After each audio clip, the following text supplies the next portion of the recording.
L'Arabie Saoudite, sans rivière permanente ni beaucoup de pluie, est connue pour son soleil brûlant et ses dunes de sable. Des sécheresses à un immense marché de chameaux. Dans cette vidéo, nous allons parler de 15 faits sur la culture de l'Arabie Saoudite. Numéro 15, l'Arabie Saoudite est le plus grand pays du monde sans rivière. Quand on pense à l'agriculture et à sa prospérité, on suppose que l'Arabie Saoudite ne vient même pas à l'esprit. Ce pays est littéralement un désert. Cependant, l'Arabie Saoudite, contre toute attente, a trouvé le moyen de se faire un nom dans le secteur agricole. L'Arabie Saoudite est le plus grand pays du monde sans rivière parce qu'elle se trouve dans un climat désertique. Les déserts se caractérisent par le manque de précipitations et des taux d'évaporation élevés, ce qui rend même la formation de rivières difficile. De plus, la péninsule arabique se trouve dans une région où la croûte terrestre est relativement stable, ce qui signifie qu'il n'y a pas de grands accidents géologiques pouvant contribuer à la formation de rivières. En conséquence, l'Arabie Saoudite est une terre de désert sec et sablonneux avec peu de sources naturelles d'eau. La péninsule arabique abrite le Rub al-Khali, le plus grand désert de sable du monde, avec moins de 100 mm de précipitations par an. Le manque d'eau rend difficile la croissance des plantes et a eu un impact sur le développement de la région. À mesure que la population augmente, la demande en eau s'accroît, ce qui a engendré de la concurrence et des conflits autour des ressources hydriques. Pour faire face à cette situation, les gouvernements de la région ont mis en place des mesures telles que la construction de barrages et de canaux, le recyclage des eaux usées, l'utilisation des eaux souterraines et de surfaces saisonnières, le dessalement et d'autres sources d'eau. L'Arabie Saoudite travaille sur des projets encore plus ambitieux pour garantir l'approvisionnement en eau à l'avenir. Avant de poursuivre cette vidéo, appuie dès maintenant sur le bouton d'abonnement et sur la cloche de notification. Numéro 14, la sécheresse en Arabie Saoudite. L'Arabie Saoudite a surpris en annonçant des plans pour construire 9 usines de dessalement d'eau sur la côte de la mer Rouge. Selon le ministre saoudien de l'Environnement, de l'eau et de l'Agriculture, Inc. Abdulrahman Al-Fabli, le projet sera achevé en 18 mois pour un coût de 2 milliards d'euros. Les usines seront construites avec des techniques modernes pour améliorer les services d'eau en Arabie Saoudite et ajouteront 240 000 jours. Le projet profitera à la Saudi Saline Water Conversion Corporation en augmentant l'efficacité de la production et en réduisant les dépenses. Selon le ministre, le roi Salman a donné l'ordre par décret royal, faisant de l'Arabie Saoudite le principal producteur d'eau dessalée au monde. Selon la SUCC, la production d'eau dessalée dans le royaume a atteint 5 millions de mètres cubes par jour fin 2017 et devrait continuer à augmenter. Les nouvelles usines auront une capacité de production combinée de 60 millions de mètres cubes d'eau par jour et devraient être opérationnelles d'ici 2030. Ce projet s'inscrit dans le cadre du plan stratégique Vision 2030 de l'Arabie Saoudite, qui vise à diversifier l'économie du pays et à réduire sa dépendance au pétrole. La construction de stations de dessalement en Arabie Saoudite ne répondra pas seulement à la demande croissante en eau, mais générera également des revenus d'exportation. Ces usines utiliseront des énergies renouvelables, telles que le solaire et l'éolien, ainsi que des technologies de dessalement avancées pour produire une eau de haute qualité. De plus, on s'attend à ce que le projet génère des milliers d'emplois et contribue au développement économique local. Les usines de dessalement représentent une avancée majeure pour l'Arabie Saoudite, garantissant la sécurité hydrique du pays. Numéro 13, la plus grande ferme de dattes du monde. En Arabie Saoudite, le développement du secteur agricole est une priorité pour l'emploi et la sécurité alimentaire. Le gouvernement saoudien a modernisé et commercialisé l'agriculture depuis les années 70 et 80 afin de réduire la dépendance aux importations alimentaires. Le panier dattier est une culture importante en Arabie Saoudite en raison de sa résistance au climat aride. L'oasis d'Al-Azza est l'une des principales régions productrices de palmiers du pays, avec plus de 3 millions de paniers dattiers. La culture des dattes en Arabie Saoudite a une longue histoire et constitue une part importante du régime alimentaire local. Le gouvernement a soutenu l'industrie des dattes en accordant des subventions et une aide aux agriculteurs. En conséquence, l'Arabie Saoudite est aujourd'hui l'un des principaux exportateurs de dattes. Les dattes sont un aliment sain et nutritif, riche en fibres, en potassium et en d'autres nutriments. Elles sont également une bonne source d'énergie et se consomment comme en cas ou dans les repas. Les dattes sont utilisées dans divers plats, tels que les desserts, les salades et les plats salés. La demande mondiale de dattes est en hausse en raison de leurs bienfaits pour la santé et de la popularité de la cuisine du Moyen-Orient. L'Arabie Saoudite est un important exportateur de dattes, avec des exportations de 1,3 million de tonnes en 2020, évaluées à 1,1 milliard de dollars. Les principaux marchés d'exportation sont l'Inde, le Pakistan et les Émirats arabes unis.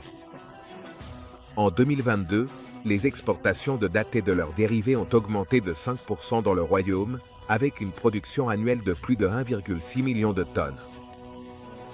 En Arabie Saoudite, il y a plus de 34 millions de paniers dattiers, principalement à Al-Qassim, Médine et Riyad, essentiels pour la sécurité alimentaire et la croissance agricole durable. Numéro 12, le plus grand marché de chameaux. Le plus grand marché de chameaux au monde se trouve à Buraydah. Ici, chaque matin, des milliers de dromadaires, de chèvres, d'agneaux, de selles et d'autres articles sont achetés et vendus. L'Arabie Saoudite accorde depuis longtemps une grande valeur aux chameaux arabes à une bosse, considérés comme une source de protéines, de viande et de lait, ainsi que de cuir. La culture des courses de chameaux dans le pays se perpétue en préservant les meilleurs spécimens, qui sont des animaux de course élevés avec soin. Le marché est un élément crucial de l'Arabie Saoudite et une façon fantastique de découvrir la culture arabe. Ici, vous pouvez trouver des bébés chameaux, beaucoup de sourires chaleureux et l'agitation frénétique habituelle d'un marché aux animaux. Le marché aux chameaux d'Arabie Saoudite est un lieu animé et dynamique.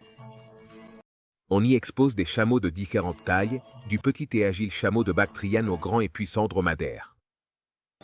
Acheteurs et vendeurs négocient les prix, et l'air est empli du bruit du troc et de l'odeur du fumier de chameau.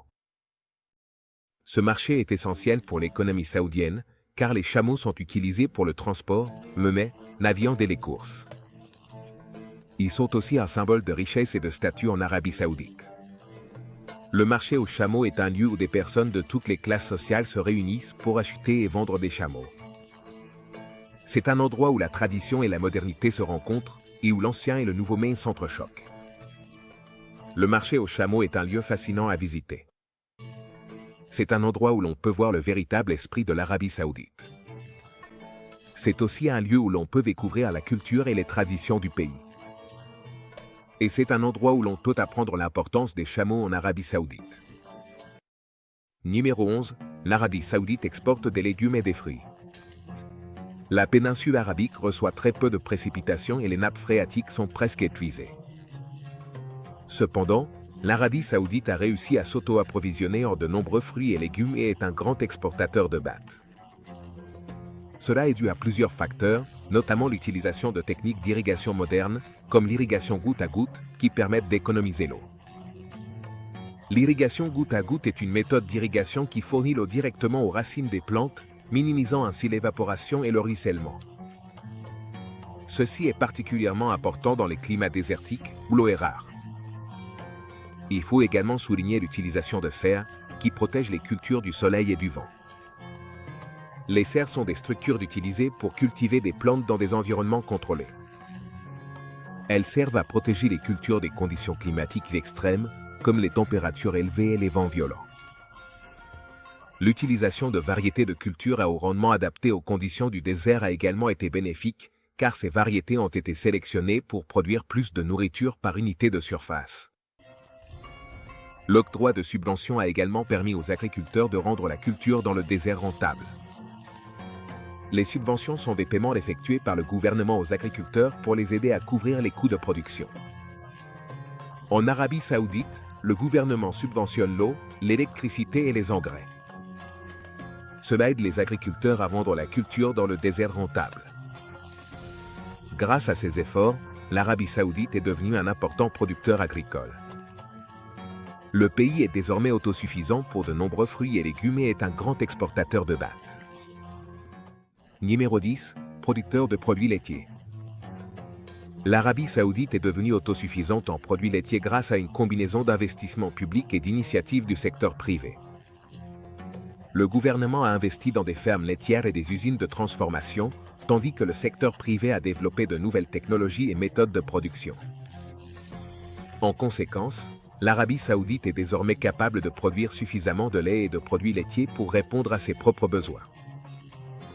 En 2008, le gouvernement saoudien a lancé le plan national pour les produits laitiers, dont l'objectif était de rendre l'Arabie saoudite autosuffisante en produits laitiers d'ici 2013. Le plan comprenait une série d'initiatives, telles que l'octroi de subventions aux producteurs de lait, la construction de nouvelles fermes laitières et usines de transformation, ainsi que le développement de nouvelles technologies pour la production de produits laitiers.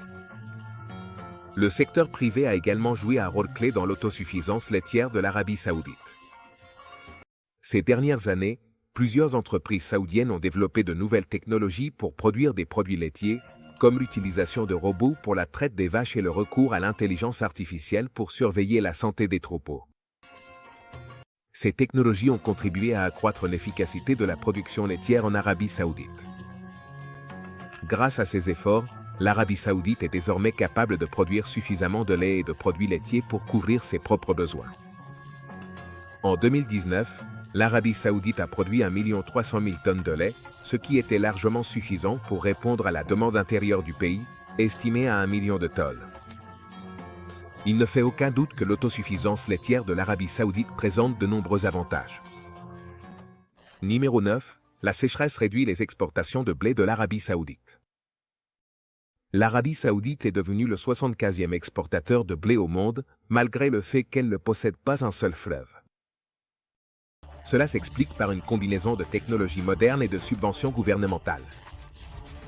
Le pays a beaucoup investi dans l'irrigation goutte à goutte, ce qui permet aux agriculteurs d'utiliser l'eau de manière plus efficace. L'irrigation goutte à goutte est une méthode d'irrigation qui fournit de l'eau directement aux racines des plantes à l'aide de petits tuyaux ou conduites. Cette méthode est bien plus efficace que les méthodes traditionnelles, comme l'irrigation par inondation, qui gaspille beaucoup d'eau. L'Arabie saoudite a également construit de grandes usines de dessalement pour fournir de l'eau d'irrigation et de l'eau potable. Le dessalement est le processus qui consiste à éliminer le sel de l'eau de mer afin de la rendre potable ou utilisable pour l'irrigation, ce qui est nécessaire en Arabie saoudite en raison de la rareté de l'eau douce. De plus, le gouvernement saoudien a accordé des subventions aux agriculteurs pour cultiver du blé dans le désert, compensant ainsi le coût élevé de l'eau et d'autres intrants. Grâce à ces efforts, l'Arabie saoudite est devenue l'un des plus grands exportateurs de blé, exportant 10 millions de tonnes en 2020. Cependant, le pays met fin à un programme de culture du blé qui a duré 30 ans en raison de l'épuisement des ressources en eau dans le désert. Selon des représentants des ministères de l'Agriculture et des Finances, le gouvernement commencera à réduire ses achats de blé auprès des agriculteurs locaux de 12% par an en raison de la sécheresse. Numéro 8. Des usines de dessalement pour dessaler l'eau de mer et la transformer en eau douce. L'Arabie saoudite emploie une autre tactique qui consiste à utiliser des usines de dessalement pour dessaler l'eau de mer et la transformer en eau douce. L'un des procédés de dessalement consiste à utiliser des gaz thermiques et l'autre repose sur l'osmose inverse à membrane, qui fonctionne à l'électricité. Cette électricité provient de l'énergie nucléaire. L'usine de dessalement de Ras Al-Khair, auparavant connue sous le nom d'usine de dessalement de Ras Ashag, est une installation hybride qui utilise à la fois la méthode MSF à distillation multi-effet et l'osmose inverse. L'usine est située à 75 km au nord-ouest de Jubail, dans la zone industrielle de Ras Al-Khair. La construction de l'usine de dessalement a débuté au début de l'année 2011 et s'est achevée en avril 2014. Avec une capacité suffisante pour approvisionner en eau environ 3 500 000 habitants de la ville de Riyad, il s'agit de la plus grande usine de dessalement de ce type au monde. L'installation a une capacité de production quotidienne de 228 millions de gallons impériaux, soit 728 millions de litres. La construction du projet a coûté 27 milliards de riyals saoudiens, soit près de 7 milliards 200 millions de dollars. Dozan et Saudi Archirodan, l'un des partenaires du consortium, ont été les principaux entrepreneurs du projet, tandis que Poiri a agi en tant que consultant du projet. Le contrat REPC d'ingénierie, d'approvisionnement et de construction comprenait la fabrication, l'installation, les essais et la mise en service des équipements et des installations. Numéro 7. Le projet Al-Baïda. Ensuite, nous avons un projet appelé le projet Al-Baïda, situé à l'ouest de l'Arabie saoudite et à environ 30 km au sud de la Mecque. La région connue sous le nom d'Al-Baïda serait le centre de ce projet. Son objectif est de gérer l'eau des inondations qui se déversaient directement dans la mer. Al-Baïda compte 9 villages d'environ 700 habitants. Ces habitants sont des tribus bédouines nomades depuis d'environ 100 ans, qui avaient l'habitude de suivre la pluie. Si toute la côte ouest était couverte par le projet, 30 millions d'acres pourraient être transformés en terres agricoles. Cependant, cela coûtera des milliards de dollars et prendra forcément du temps. La capacité agricole de l'Arabie Saoudite pourrait être multipliée au moins par 6, ce qui augmenterait le PIB jusqu'à 5%.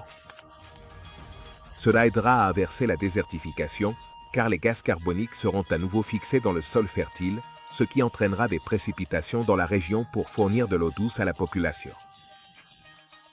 Le projet Al-Baïda est un plan à long terme visant à développer le secteur agricole en Arabie Saoudite. Le projet Al-Baïda vise à augmenter les terres agricoles et à améliorer l'efficacité de l'utilisation de l'eau. Il s'agit d'un investissement de plusieurs millions et de longue durée, mais essentiel pour l'avenir de l'Arabie Saoudite. Le projet répond à des défis tels que la croissance démographique, la rareté de l'eau et la dépendance au pétrole. Il fait également partie des initiatives visant à diversifier l'économie et à créer des emplois. On s'attend à ce que le projet crée des milliers d'emplois et aide le pays à devenir plus durable. Pour cela, il est nécessaire de recourir au dessalement et à l'utilisation de technologies telles que l'argile nanoliquide. L'Arabie Saoudite a également investi dans la recherche agricole afin d'augmenter la production locale, même si elle importe encore une quantité considérable de denrées alimentaires. Numéro 6. Les réserves de pétrole de l'Arabie Saoudite. Selon les rapports, l'Arabie Saoudite possède les deuxièmes plus grandes réserves prouvées de pétrole au monde, avec 268 milliards de barils de réserves et 200 gigabarils, dont une partie se trouve dans la zone neutre saoudo-koweïtienne. Au rythme de production actuel, cela équivaudrait à plus de 50 ans de production. Un baril de pétrole est défini dans l'industrie pétrolière comme 42 gallons américains, ce qui équivaut à 159 litres ou 35 gallons impériaux. La majeure partie des réserves de pétrole se trouve dans la province orientale. Jusqu'à ce que le Venezuela déclare en janvier 2011 avoir porté ses réserves prouvées à 297 milliards de barils, les réserves saoudiennes étaient supposément les plus importantes du monde. Le royaume dispose d'importantes réserves de pétrole. Le plus grand gisement de pétrole du monde se trouve en Arabie Saoudite, à Ghawar. On estime que le pétrole restant s'élève à environ 70 milliards de barils. L'industrie pétrolière de l'Arabie Saoudite représente 45% de son PIB. C'est-à-dire plus que les économies de l'Irak, du Maroc, du Rwanda et de Tonga réunies. L'Arabie Saoudite a connu une croissance sans précédent grâce au succès récent du secteur pétrolier. Sa population est passée de 6,9 millions à 26 millions en 39 ans. Historiquement, l'Arabie Saoudite a gardé les statistiques sur ses réserves et d'autres informations technologiques comme un secret très bien gardé, au moins depuis 1982. En conséquence, il est devenu presque impossible de vérifier de manière indépendante les réserves et les ressources du royaume, obligeant les commentateurs et le grand public à se fier à des suppositions et à des indicateurs indirects. Numéro 5. L'eau douce est plus chère et plus précieuse que le pétrole. La plus grande nation du Moyen-Orient est le Royaume d'Arabie Saoudite. L'Irak, le Qatar et les Émirats arabes unis sont ses voisins. On peut dire que la plus grande population de jeunes au monde se trouve en Arabie Saoudite. Mais savais-tu qu'en Arabie Saoudite, l'eau douce est plus chère et plus précieuse que le pétrole brut? Cela s'explique par le fait que l'eau est une ressource rare. Les deux principaux fluides d'Arabie Saoudite sont l'eau et le pétrole. Beaucoup de gens pensent que le pétrole est la ressource naturelle la plus importante de n'importe quelle nation. Cependant, l'eau devient de plus en plus précieuse pour les Saoudiens eux-mêmes. Il est possible que de magnifiques bâtiments et structures se développent rapidement grâce à l'augmentation des revenus pétroliers, mais les ressources en eau diminuent constamment en Arabie Saoudite. L'eau s'avère être une ressource finie et la survie même du royaume du désert est en danger. L'aquifère d'Arabie, qui s'est formé il y a environ 20 000 ans, à une époque où le climat de cette région était bien plus humide, constitue la principale source d'eau douce de la péninsule. L'eau de cet aquifère, l'un des plus grands au monde, se trouve à une profondeur comprise entre 100 et 500 mètres, parfois même jusqu'à 2500 mètres. L'Arabie Saoudite possède beaucoup de pétrole brut, mais c'est un pays désertique avec très peu d'eau douce. L'eau douce est essentielle à la vie humaine et elle est également utilisée pour l'agriculture, l'industrie et la production d'énergie. Le coût de production de l'eau douce est élevé en Arabie Saoudite et, à mesure que la population continue de croître, la demande en eau douce augmentera et le prix de l'eau douce continuera probablement de grimper. Le pays doit dessaler l'eau de mer, ce qui est un processus coûteux. De plus, le pays doit investir dans des infrastructures pour transporter et distribuer l'eau douce. Tout cela indique qu'il est probable que le prix de l'eau douce continue d'augmenter à l'avenir. Numéro 4. Pourcentage élevé de travailleurs étrangers. L'Arabie Saoudite est un grand pays avec beaucoup de monde et de diversité. Comme l'économie de l'Arabie Saoudite continue de croître, il faut reconnaître le mérite quotidien des dirigeants et des travailleurs.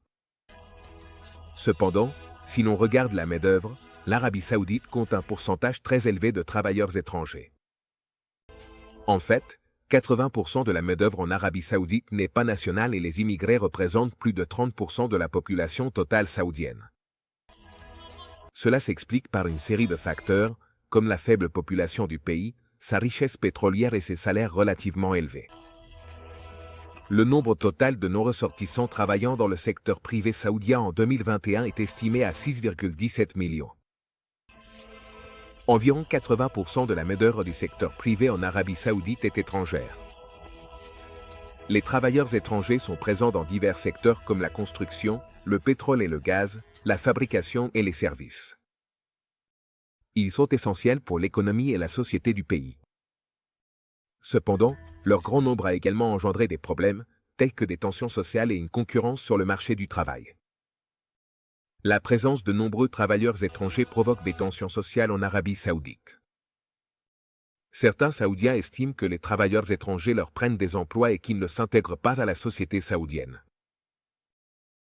Le nombre élevé de travailleurs étrangers a également eu un impact sur l'économie saoudienne, dans la mesure où ces travailleurs envoient une part importante de leur argent dans leur pays d'origine, ce qui pourrait réduire la quantité d'argent circulant dans l'économie saoudienne. Numéro 3. L'oryx d'Arabie. En ce qui concerne la faune sauvage, l'Arabie Saoudite abrite le magnifique oryx d'Arabie. Ce majestueux antilope, connu pour son élégance et sa grâce, habitait autrefois les vastes déserts d'Arabie Saoudite, où il s'adaptait parfaitement aux conditions difficiles de l'environnement. L'oryx d'Arabie est une espèce fascinante qui survit dans un environnement hostile. Sa présence en Arabie Saoudite témoigne de la biodiversité du pays et de son engagement en faveur de la conservation des espèces en danger d'extinction. L'Arabie Saoudite protège l'oryx d'Arabie et d'autres espèces natives afin de préserver l'écosystème du désert saoudien. Cependant, en raison de la chasse excessive et de la perte de son habitat naturel, l'espèce a été officiellement déclarée éteinte à l'état sauvage en 1972. Heureusement, grâce à un programme d'élevage en captivité couronné de succès, il a été possible de préserver l'espèce et, en 1982, la réintroduction enthousiasmante d'un petit troupeau d'oryx d'Arabie dans son habitat naturel a eu lieu. Cette réintroduction s'est avérée être un véritable succès et, depuis lors, l'espèce a été reclassée comme vulnérable, ce qui démontre l'impact positif des efforts de conservation. Il s'agit d'un succès remarquable qui prouve que, même lorsqu'une espèce est au bord de l'extinction, il est possible de prendre des mesures efficaces et de mettre en œuvre des stratégies de conservation pour la sauver. Cette réussite souligne l'importance de la collaboration entre scientifiques, conservationnistes et communautés locales qui œuvrent ensemble pour protéger et préserver la biodiversité. Grâce à des programmes d'élevage en captivité, à la réintroduction dans les habitats naturels et à l'amélioration des conditions environnementales, il a été possible d'inverser le déclin de la population d'oryx d'Arabie et d'assurer sa survie à long terme. Numéro 2. Les chevaux ont joué un rôle clé dans l'histoire de l'Arabie. Tout au long de l'histoire arabe, les chevaux ont été importants. Les chevaux arabes ont été des outils cruciaux dans l'expansion de l'Empire islamique, car ils étaient élevés pour leur beauté, leur rapidité et leur endurance. Les chevaux ont joué un rôle clé dans l'histoire arabe depuis les premiers temps de la péninsule arabique jusqu'à aujourd'hui. Ils ont été utilisés pour le transport, la guerre et les loisirs, et ont constitué une part importante de la culture arabe. Le cheval arabe est une race autochtone de la péninsule arabique. C'est un cheval petit et agile, connu pour sa rapidité et son endurance. Les chevaux arabes ont été utilisés pendant des siècles à la guerre, et les Bédouins de la péninsule arabique les utilisaient pour le transport et le commerce. Au premier temps de la péninsule arabique, les Bédouins utilisaient les chevaux pour le transport et le commerce. Ils étaient également utilisés à la guerre et les Bédouins étaient des cavaliers experts.